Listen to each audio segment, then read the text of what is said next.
Salam alaikum.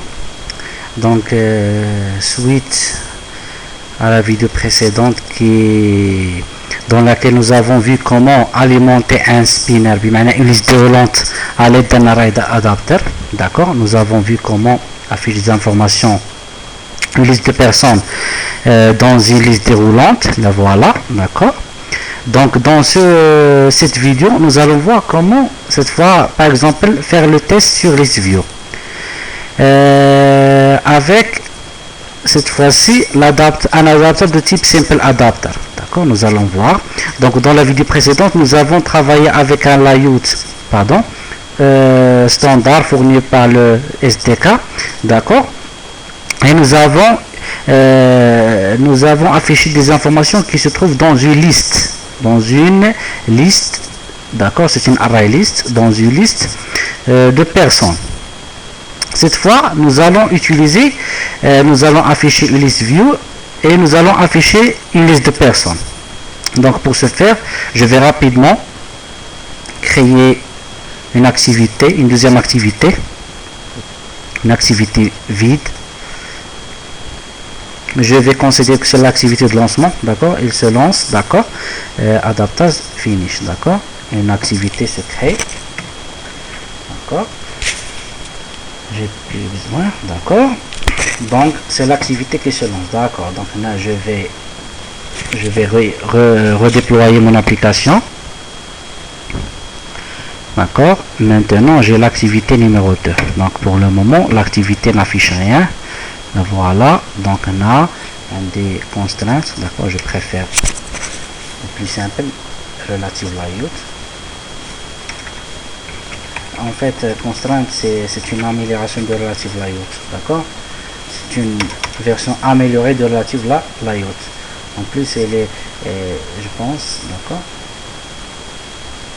elle n'est pas fournie automatiquement avec SDK, elle est téléchargeable, d'accord. Donc, c'est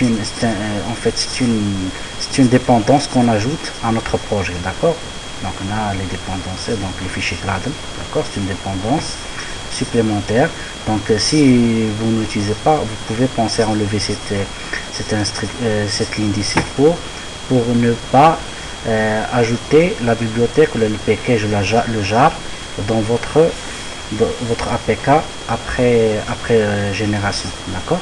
Donc on a relative layout, d'accord. Donc de même, donc on a pour simplifier, donc je vais me baser sur le premier template, d'accord. Le contenu et la contenu, d'accord. Contrôle C, d'accord, CTRL V, démo adapters, je sais pas, tout, d'accord.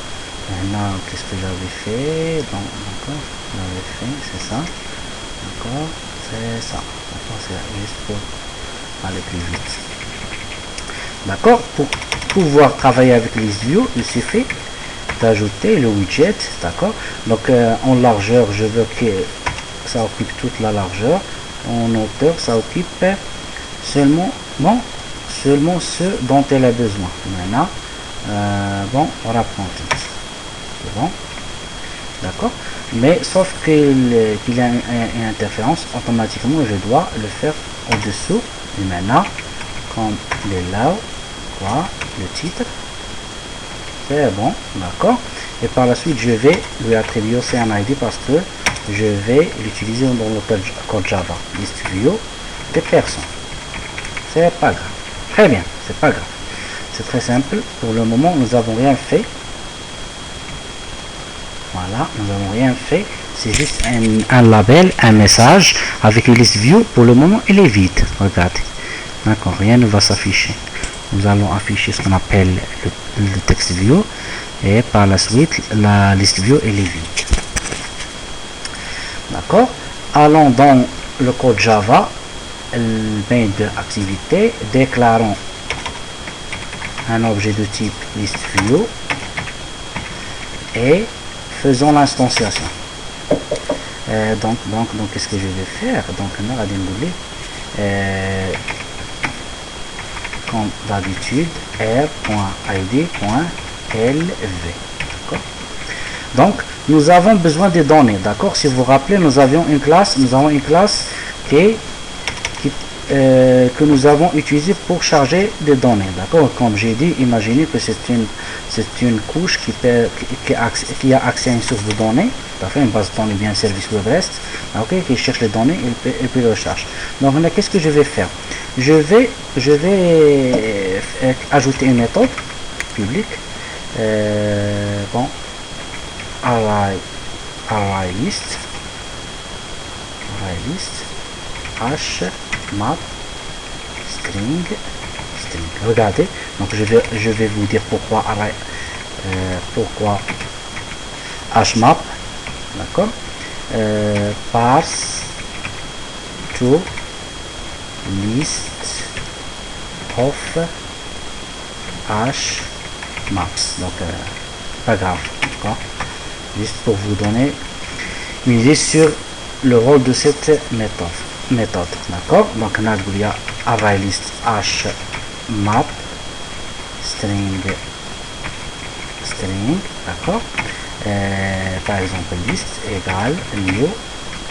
Donc pour le moment c'est une, d'accord, donc quoi, la liste, d'accord, pour enlever l'erreur de compilation, d'accord. Donc on a une méthode qui renvoie une liste de hmap string. Donc je vais boucler for quoi, personne, je sais pas, personne p, deux points. Donc je suis habitué à la syntaxe C#, d'accord, in 10, je pense 10, c'est ça va marcher, oui, d'accord. Donc c'est l'équivalent de for each, d'accord, pour chaque personne dans la liste. La liste, c'est la liste actuelle, d'accord. Mais maintenant je vais traduire chaque objet personne à un hmap, d'accord. Donc là je vais construire hmap, donc pour ne pas instancier pas mal de fois. Oui, bon, oui, je dois l'instancier, d'accord. Hmap de string. La première string donc indique le type des clés et la deuxième string indique le type des valeurs. Je veux une hmap et un dictionnaire de données, d'accord, qui a des clés de type chaîne de caractères, et les valeurs associées à ces clés ce sont aussi des chaînes de caractères. D'accord, hmap égale, d'accord, hmap. Donc qu'est-ce que je vais mettre dans ce hmap? Put, d'accord, غيكون عندنا un id اللي هو person.get id, sauf l'id c'est un entier, donc je vais le concaténer une chaîne de caractères, comme ça il deviendrait il y aura un cast implicite, d'accord.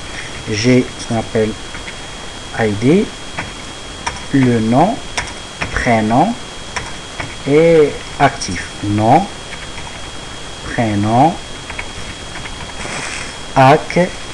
actif, rapidement. Par la suite c'est get nom, get prénom, et ça dépend.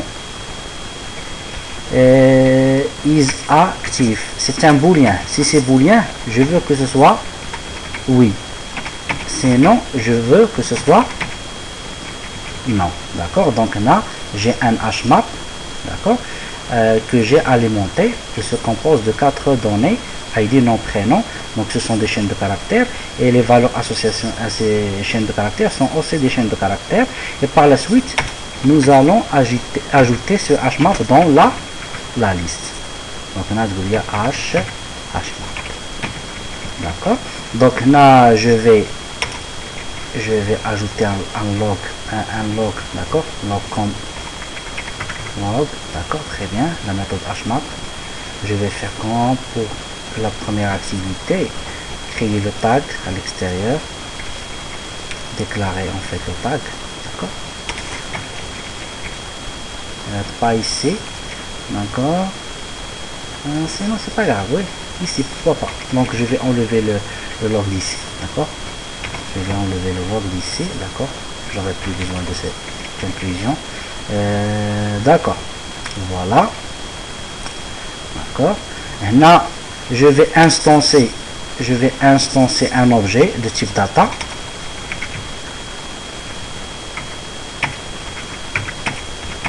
d'accord, c'est pas bien du tout, parce que les données seront dupliquées sous forme d'objet personne, sous forme d'objet HMAP, mais juste pour l'exemple. Donc soyez vigilants. Ce que j'ai fait n'est pas bon du tout. Pourquoi? Parce que en fait, lorsque je vais instancer l'objet, un objet de type data, automatiquement j'ai les personnes, parce que je les ai chargées dans le constructeur. Et puis je vais invoquer la méthode via ArrayList, pass, d'accord, ce qui va dupliquer ces informations sous forme de HMAP cette fois, d'accord. Donc c'est pas bien, mais juste pour l'exemple, parce que je veux vous montrer comment travailler avec les simple adapters. Donc imaginons que nous avons une source de données qui récupère les données sous forme de ArrayList, de quoi? HMAP cette fois-ci, string. Bien sûr, vos clés et vos valeurs, c'est à vous de décider leur type, c'est pas moi, d'accord. Moi j'ai choisi un exemple simple, d'accord. Chacun a un dictionnaire dont les clés ont un type et leur valeur, bien sûr, le même type ou un autre type, d'accord. Donc là, je vais l'appeler HMAPS, c'est bon, HMAPS en pluriel. Non, je vais appeler la méthode datas. D'accord, parse to list of HMAPS, d'accord. J'ai la méthode. Si vous voulez, on peut vérifier que ça marche, d'accord. On create, d'accord. Là nous allons dire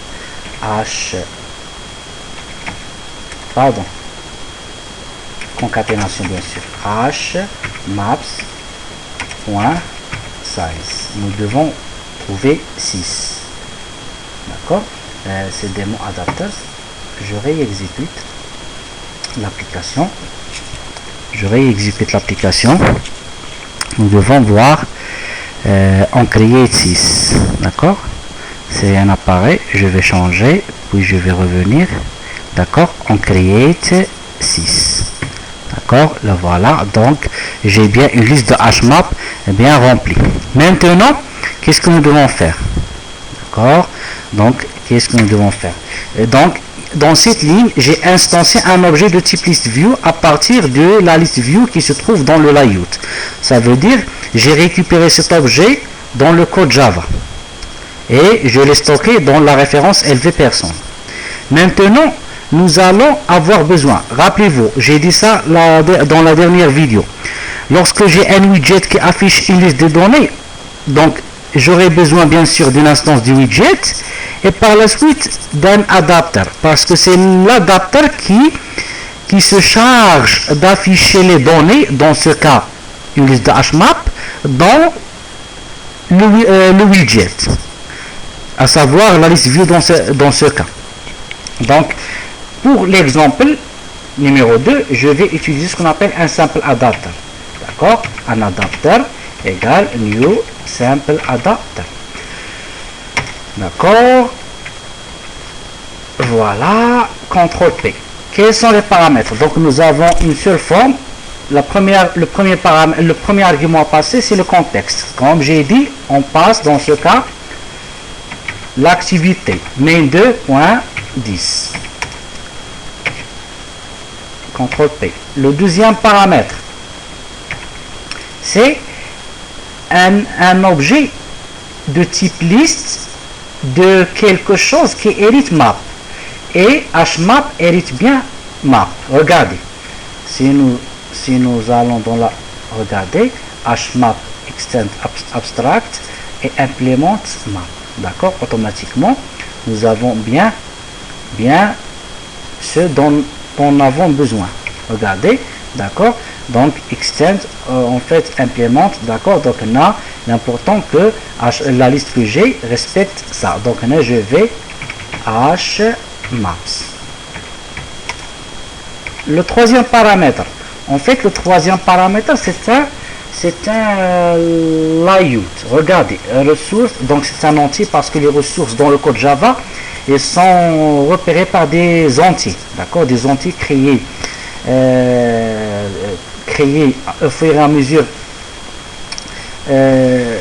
l'écriture de code, d'accord, une fois tu ajoutes une ressource, le framework la traduit automatiquement un entier, d'accord, dans la classe R, d'accord. Donc vous avez le choix ici, comme pour l'exemple précédent, soit de faire android.r. et utiliser un layout, je sais pas, un layout fourni avec le framework, d'accord, donc je sais pas, je fais comme ça, soit utiliser votre propre layout. Je vais utiliser dans ce cas un layout utilisé par Android, d'accord, et par la suite je vais faire un exemple avec un layout que je vais créer moi-même, d'accord, pas grave, c'est pour édenter mon code. Par la suite, un tableau de chaîne de caractères indique d'où on veut afficher les informations. Du maintenant, quelles sont les informations ou les clés? En fait, il y a les clés qui se trouvent dans les HMAP que vous voulez afficher. Les clés se trouvant dans les HMAP de la liste que vous voulez afficher leur valeur. Pour cela, nous allons créer un objet de string. Regardez.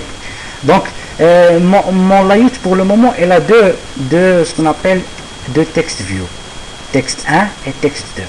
Donc, je vais afficher le nom et le prénom. Donc, si vous vous rappelez, pour les clés, on dit nom et prénom. On dit nom et par la suite, on dit prénom. Donc là, je veux afficher la valeur associée à la clé nom. Je veux afficher la valeur associée à la clé prénom. Où? C'est ce que je veux afficher. Mais où? C'est un tableau d'entier. C'est un tableau d'ID. Parce que ce qu'on appelle donc les ID, et ils se traduisent vers des entiers. Je vais enlever ça. Je vais revenir. Ça. Les ID, eux aussi, ils se traduisent en entier. D'accord, dans le code Java. Regardez, qu'est-ce que je vais lui dire? Android.r.id.text1. Regardez, il a une valeur. Regardez, 1690, d'accord, c'est un nom entier. Chaque ressource se traduit en entier. De même, je vais texte 2. Donc, qu'est-ce qui se passe? Donc, je veux afficher dans chaque élément de la liste, regardez, liste item, un seul élément de la liste. Cet élément de la liste, il contient deux text view. Le premier text view a cet ID, deuxième text view a cet ID. Je veux afficher pour chaque élément de la liste des personnes, une liste de HMAP. Donc, je veux afficher le nom de chaque personne dans texte 1 et le prénom de chaque personne dans texte 2. Mais maintenant, on doit suivre ce qu'on appelle l'ordre. Donc, l'ordre est précisé ici. Donc, l'ordre des ID doit correspondre à cet ordre. D'accord? Par la suite, lorsque nous créons l'adapteur, comme d'habitude, nous devons associer l'adapteur au widget. La list view, toujours avec la méthode setAdapter. Donc, exécutons notre application, redéployons-la et regardons qu'est-ce que ça va donner. D'accord, regardez, Youssef Mohamed, Amin Younes, rappelez bien, Youssef Mohamed. C'est par exemple, je change l'ordre. Donc, Youssef Mohamed devient Mohamed Youssef. Regardez, Youssef Mohamed devient Mohamed Youssef. Regardez, Mohamed Youssef. Le nom cette fois s'affiche dans texte 2 et le prénom s'affiche dans texte 1. D'accord? Donc à vous de choisir quel ordre. D'accord? Donc ça, si on utilise ce qu'on appelle un layout fourni avec ce qu'on appelle avec le framework Android, avec la SDK. Donc là, ça nous permet d'économiser le temps pour écrire un tel layout. J'espère que ça a été clair. Donc dans la prochaine vidéo, je reprends le même exemple, la même liste des HMAP, le même le même adaptateur, je vais seulement utiliser mon propre layout. D'accord, pour vous donner un exemple avec un layout qu'on développe nous-mêmes. Et par la suite, pourquoi ne pas afficher toutes les informations dans chaque élément. D'accord, donc là, merci pour votre attention. J'espère que ça a été clair. À la prochaine vidéo, Inch'Allah.